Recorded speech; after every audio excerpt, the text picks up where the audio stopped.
Sketches of the Fair Sex in All Parts of the World, by Anonymous. Section 12. German Women.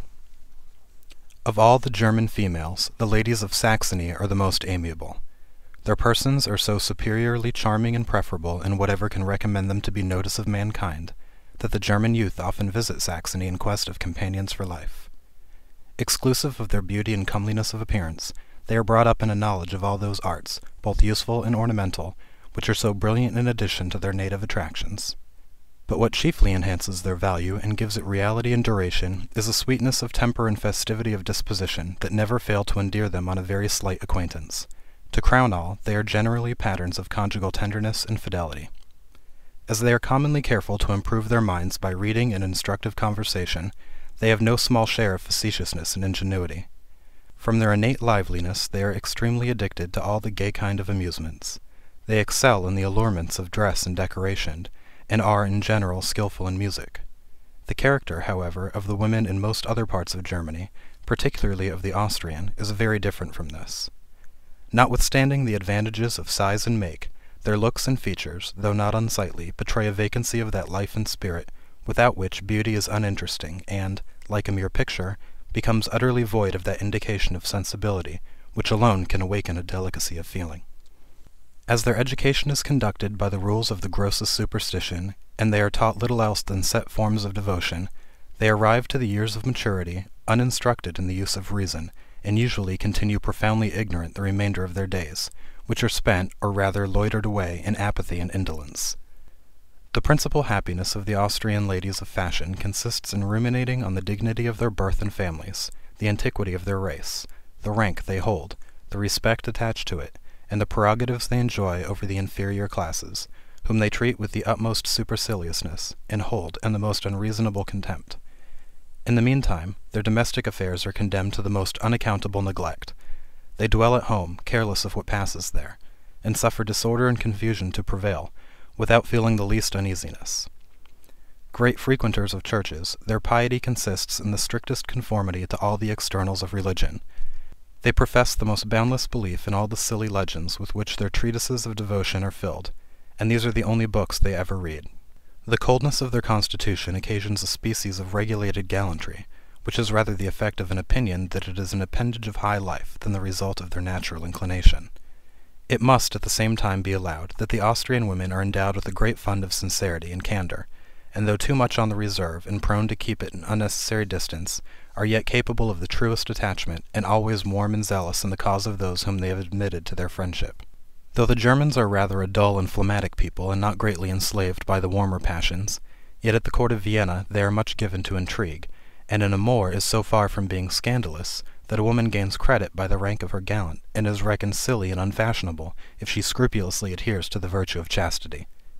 But such customs are more the customs of courts than of places less exposed to the temptation, and consequently less dissolute, and we are well assured that in Germany there are many women who do honor to humanity, not by chastity only, but also by a variety of other virtues. The ladies of the principal courts differ not much in their dress from the French and English. They are not, however, so excessively fond of paint as the former. At some courts they appear in rich furs, and all of them are loaded with jewels, if they can obtain them. The female part of the burghers' families, in many of the German towns, dress in a very different manner, and some of them inconceivably fantastic, as may be seen in many prints published in books of travels. But, in this respect, they are gradually reforming, and many of them make quite a different appearance in their dress from what they did 30 or 40 years ago. The inhabitants of Vienna lived luxuriously, a great part of their time being spent in feasting and carousing.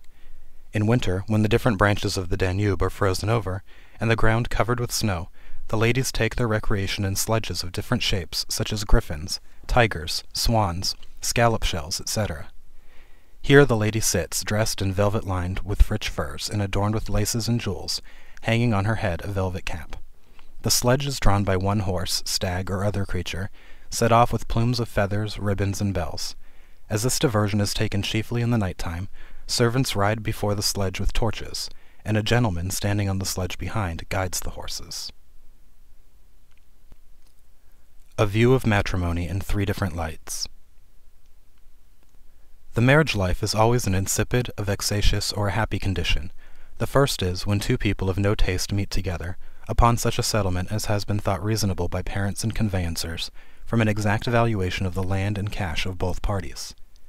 In this case, the young lady's person is no more regarded than the house and improvements in purchase of an estate, but she goes with her fortune rather than her fortune with her. These make up the crowd or vulgar of the rich, and fill up the lumber of the human race, without beneficence towards those below them, or respect toward those above them, and lead a despicable, independent, and useless life, without sense of the laws of kindness, good nature, mutual offices, and the elegant satisfactions which flow from reason and virtue. The vexatious life arises from a conjunction of two people of quick taste and resentment, put together for reasons well known to their friends, in which especial care is taken to avoid what they think the chief of evils, poverty, and ensure them riches with every evil besides. These good people live in a constant restraint before company, and when alone, revile each other's person and conduct. In company, they are in purgatory; when by themselves, in hell. The happy marriage is, where two persons meet, and voluntarily make choice of each other without principally regarding or neglecting the circumstances of fortune or beauty. They may still love in spite of adversity or sickness. The former we may in some measure defend ourselves from. The other is the common lot of humanity. Love has nothing to do with riches or state. Solitude, with the person beloved, has a pleasure, even in a woman's mind, beyond show or pomp. Betrothing and marriage. At a very early period, families who lived in a friendly manner fell upon a method of securing their children to each other by what is called in the sacred writings, betrothing. This was agreeing on a price to be paid for the bride, the time when it should be paid, and when she should be delivered into the hands of her husband. There were, according to the Talmudists, 3 ways of betrothing: the first by a written contract, the second by a verbal agreement accompanied with a piece of money, and the third by the parties coming together and living as husband and wife, which might as properly be called marriage as betrothing. The written contract was in the following manner.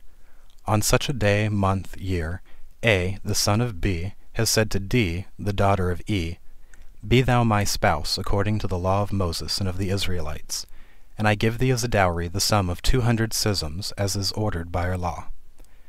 And the said D hath promised to be his spouse upon the conditions aforesaid, which the said A doth promise to perform on the day of marriage.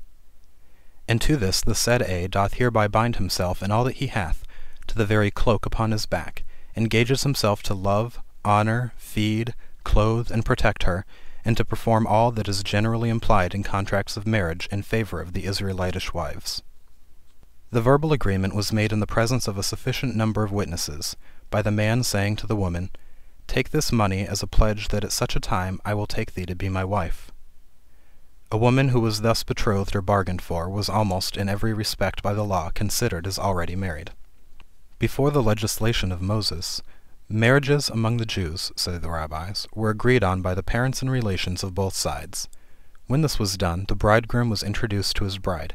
Presents were mutually exchanged, the contract signed before witnesses, and the bride, having remained some time with her relations, was sent away to the habitation of her husband, in the night, with singing, dancing, and the sound of musical instruments. By the institution of Moses, the rabbis tell us the contract of marriage was read in the presence of and signed by at least 10 witnesses, who were free and of age.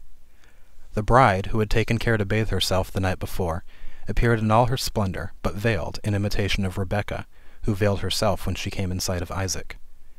She was then given to the bridegroom by her parents, in words to this purpose: "Take her according to the law of Moses." And he received her by saying, "I take her according to that law." Some blessings were then pronounced on the young couple, both by the parents and the rest of the company. The blessings or prayers generally run in this style: "Blessed art thou, O Lord of heaven and earth, who hast created man in thine own likeness, and hast appointed woman to be his partner and companion. Blessed art thou, who fillest Zion with joy for the multitude of her children. Blessed art thou, who sendeth gladness to the bridegroom and his bride, who hast ordained for them love, joy, tenderness, peace, and mutual affection. Be pleased to bless not only this couple, but Judah and Jerusalem, with songs of joy, and praise for the joy that thou givest them, by the multitudes of their sons and of their daughters." After the virgins had sung a marriage song, the company partook of a repast, the most magnificent the parties could afford, after which they began a dance, the men round the bridegroom, the women round the bride. They pretended that this dance was of divine institution, and an essential part of the ceremony. The bride was then carried to the nuptial bed, and the bridegroom left with her. The company again returning to their feasting and rejoicing, and the rabbis inform us that this feasting, when the bride was a widow, lasted only 3 days, but 7 if she was a virgin. At the birth of a son, the father planted a cedar, and at that of a daughter he planted a pine. Of these trees the nuptial bed was consecrated, when the parties, at whose birth they were planted, entered into the married state. The Assyrians had a court, or tribunal, whose only business was to dispose of young women in marriage, and see the laws of that union properly executed. What these laws were, or how the execution of them was enforced, are circumstances that have not been handed down to us. But the erecting a court solely for the purpose of taking cognizance of them suggests an idea that they were many and various. Among the Greeks, the multiplicity of male and female deities who were concerned in the affairs of love made the invocations and sacrifices on a matrimonial occasion a very tedious affair.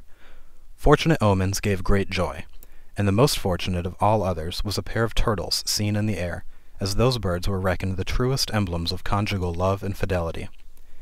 If, however, one of them was seen alone, it infallibly denoted separation, and all the ills attending an unhappy marriage. On the wedding day, the bride and bridegroom were richly dressed, and adorned with garlands of herbs and flowers. The bride was conducted in the evening to the house of her husband in a chariot, seated between her husband and one of his relations. When she alighted from the chariot, the axle-tree of it was burnt, to show that there was no method for her to return back. As soon as the young couple entered the house, figs and other fruits were thrown upon their heads to denote plenty, and a sumptuous entertainment was ready for them to partake of, to which all the relations on both sides were invited. The bride was lighted to bed by a number of torches, according to her quality, and the company returned in the morning to salute the new married couple, and to sing epithalamia at the door of their bedchamber. Epithalamia were marriage songs, anciently sung in praise of the bride or bridegroom, wishing them happiness, prosperity, and a numerous issue. Among the Romans there were 3 different kinds of marriage. The ceremony of the first consisted in the young couple eating a cake together, made only of wheat, salt, and water. The second kind was celebrated by the parties solemnly pledging their faith to each other, by giving and receiving a piece of money. This was the most common way of marrying among the Romans. It continued in use even after they became Christians.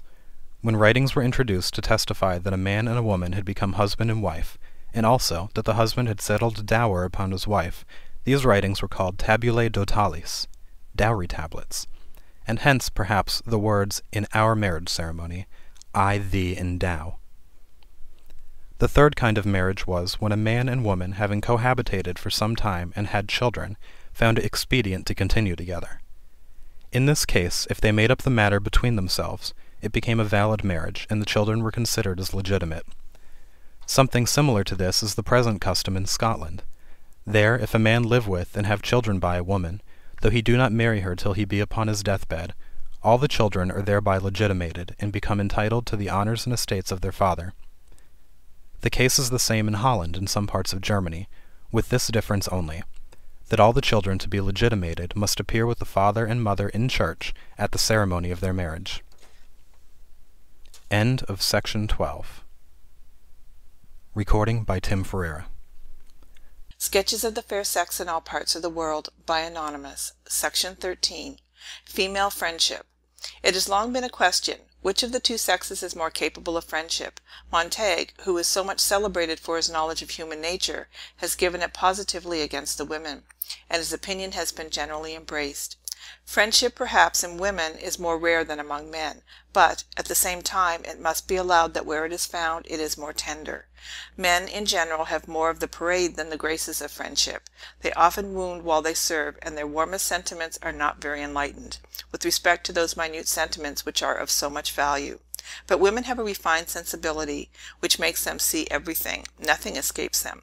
They divine the silent friendship, they encourage the bashful or timid friendship, they offer the sweetest consolations to friendship in distress. Furnished with finer instruments, they treat more delicately a wounded heart. They compose it, and prevent it from feeling its agonies. They know, above all, how to give value to 1,000 things, which have no value in themselves. We ought therefore, perhaps, to desire the friendship of a man upon great occasions, but for general happiness we must prefer the friendship of a woman. With regard to female intimacies, it may be taken for granted that there is no young woman who has not, or wishes not to have, a companion of her own sex, to whom she may unbosom herself on every occasion. That there are women capable of friendship with women, few impartial observers will deny. There have been many evident proofs of it, and those carried as far as seemed compatible with the imperfections of our common nature. It is, however, questioned by some, while others believe that it happens exceedingly seldom. Between married and unmarried women, it no doubt happens very often. Whether it does so between those that are single is not so certain. Young men appear more frequently susceptible of a generous and steady friendship for each other than females as yet unconnected, especially if the latter have, or are supposed to have, pretensions to beauty, not adjusted by the public. In the frame and condition of females, however, compared with those of the other sex, there are some circumstances which may help towards an apology for this unfavorable feature in their character. The state of matrimony is necessary to the support, order, and comfort of society, but it is a state that subjects the women to a great variety of solicitude and pain. Nothing could carry them through it with any tolerable satisfaction or spirit, but very strong and almost unconquerable attachments. To produce these, is it not fit they should be peculiarly sensitive to the attention and regards of the men?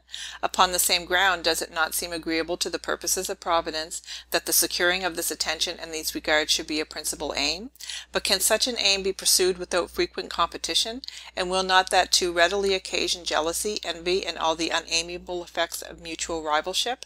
Without the restraints of superior worth and sentiment, it certainly will. But can these be ordinarily expected from the prevailing turn of female education, or from the little pains that women as well as other human beings commonly take to control themselves and to act nobly? In this last respect, the sexes appear pretty much on the same footing. This reasoning is not meant to justify the indulgence of those little and sometimes base passions towards one another, with which females have been so generally charged. It is only intended to represent such passion in the first approach, and while not entertained, as less criminal than the men are apt to state them, and to prove that, in their attachments to each other, the latter have not always that merit above the women which they are apt to claim. In the meantime, let it be the business of the ladies, by emulating the gentlemen, where they appear good-natured and disinterested, to disprove their imputation, and to show a temper open to friendship as well as to love. To talk much of the latter is natural for both. To talk much of the former is considered by the men as one way of doing themselves honor. Friendship, they well know, is that dignified form which in speculation at least every heart must respect. But in friendship, as in religion, which on many accounts it resembles, speculation is often substituted in the place of practice. People fancy themselves possessed of the thing, and hope that others will fancy so too, because they are fond of the name, and have learned to talk about it with plausibility. Such talk indeed imposes, till experience give it the lie. To say the truth, there seems in either sex but little of what a fond imagination, unacquainted with the falsehood of the world, and warmed by affections which its selflessness has not yet chilled, would reckon friendship. In theory, the standard is raised too high. We ought not, however, to wish it much lower. The honest sensibilities of ingenuous nature should not be checked by the overcautious maxims of political prudence. No advantage obtained by such frigidity can compensate for the want of those warm effusions of the heart into the bosom of a friend, which are doubtless among the most exquisite pleasures. At the same time, however, it must be owned that they often, by the inevitable lot of humanity, make way for the bitterest pains which the breast can experience. Happy beyond the common condition of her sex is she who has found a friend indeed, open-hearted yet discreet, generously fervent yet steady, thoroughly virtuous but not severe, wise as well as cheerful. Can such a friend be loved too much, or cherished too tenderly? If to excellence and happiness there be any one way more compendious than another, next to friendship with the Supreme Being, it is this. But when a mixture of mind so beautiful and so sweet takes place, it is generally, or rather always, the result of early prepossession, casual intercourse, or, in short, a combination of such causes as are not to be brought together by management or design. This noble plant may be cultivated, but it must grow spontaneously. End of section 13.